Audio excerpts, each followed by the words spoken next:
Hi, my name is Sarah Morgan, and today we're going to be cooking a recipe from the Oak Ridge cookbook, Cooking Behind the Fence, and today we'll be cooking Mrs. Cohn's cheesecake. So we are going to take a third of a cup of crushed crumbs here, which are actually this brand, which is what she recommends in her recipe. However, these are really hard to find, so actually order these online. So you can do that if you want to be authentic to the recipe, but you can also just use panko. Another thing that I found with this recipe is that a third of a cup is not enough for this size of spring form pan is what she used. So use about a cup to a cup and a half.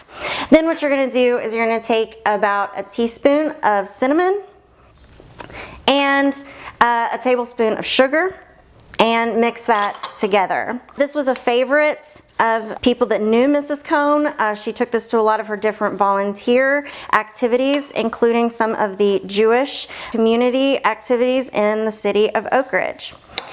So then once you've mixed that together, you're just going to put it into your pre-greased pan and press it into the bottom. Now if you want to make a smaller cheesecake in a little bit smaller of a pan, the 1/3 of a cup works just fine, and then for the rest of the recipe you're just going to want to take that and half it. So once you have that in the bottom of your pan, you're just going to put it in the refrigerator while we make the rest of the ingredients. Alright, so now we're going to make the filling for our cheesecake. We're going to take 1 cup of sugar, 4 eggs, a tablespoon of lemon juice, and 32 ounces of cream cheese. And you're going to want your cream cheese to be at room temperature. It'll definitely make it easier to mix. Okay, and then we're just going to mix this up and keep our spatula handy because we will probably have to scrape it down from the side.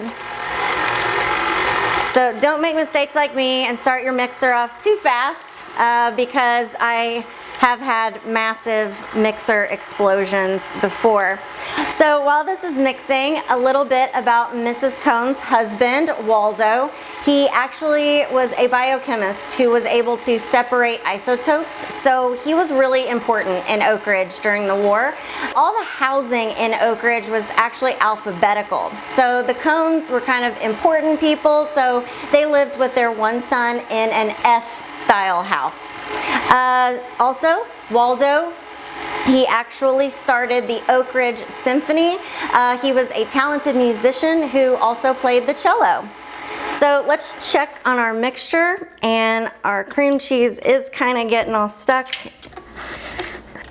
This would have been very difficult, I think, to do back in the 1940s if you didn't have a mixer, which many of the women didn't have cooking equipment like that back then. I can only imagine how long you would have to stand here with a hand mixer to get this all incorporated together. So we're very thankful to be able to have our kitchen mixers today. So our mixture is really coming together. It's thickening up, and we just want to be sure that it's really smooth and really creamy for our filling.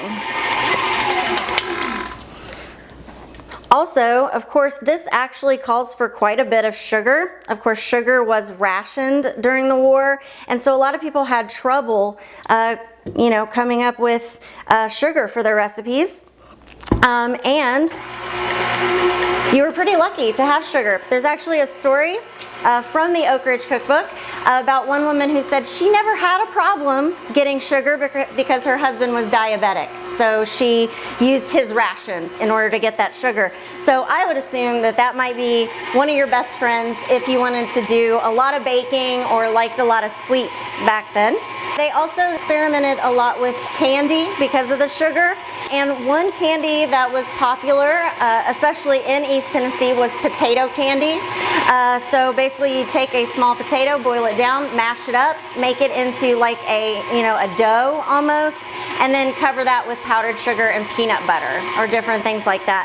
So there was a lot of experimentation going on back then, not just in the labs and all the facilities like the K25 or the Y12 plants, but also in the kitchens as well. One interesting thing is to think about that these women actually worked all day and then they came home and had to feed their family.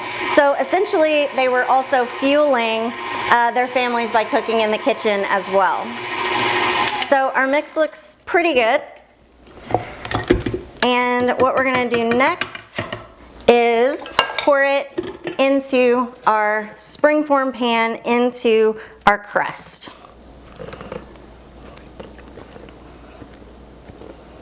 This cheesecake, it's a really thick consistency. What's gonna happen after you bake it and you chill it overnight is it should be able to kind of stand alone once you remove it from the springform pan. So what we're gonna do next is bake this on 375 for about 25 minutes. So while we wait, we are going to make our topping. So you're gonna take 1 pint of sour cream, 1 teaspoon of vanilla, and the remaining little bits of your sugar that you've measured out in the beginning, which is 4 tablespoons. And you're just gonna mix that together really well. And for this, you could also, wash out your mixing bowl and use your mixer as well. But this is just as easy because this is a very simple, easy to mix concoction. And there you have it. So once the cheesecake has baked for 25 minutes, we're gonna take our topping, our sour cream mix, give it another little stir to mix it up, and then we're just gonna put that right on top and smooth it around. And it's really hot, so it will, on this particular recipe, kind of blend in with your cheesecake. And then what you're going to do is bake this again on 475 for 10 minutes. After you've baked your cheesecake and you're ready to go, you're gonna have to chill that overnight. What I did was made a cheesecake last night so that we would be able to show a finished product and actually taste test it. And it is coming off of that perfectly, which is wonderful. So definitely make sure and grease your pan really well. So since I made a smaller version of the cheesecake, which this cheesecake is just gonna be my personal cheesecake, I'm just gonna go ahead and take a bite.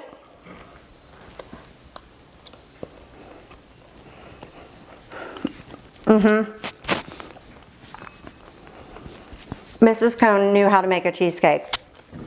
I can definitely see why this is one of her famous recipes and very requested by the residents of Oak Ridge. I actually really like the crust. It's like less sweet than a normal cheesecake because of the type of crust that we use. So if you like it just a little bit sweet, less sweet, then definitely go with her suggestion. Or go with graham cracker or even the panko, which would also probably have a similar taste to this. It's just a little bit blander, but also delicious. For more information about these recipes and more, you can find me on Instagram at Cooking with the First Ladies or at my webpage, cookingwiththefirst ladies.com, where you can also find a link to my Facebook.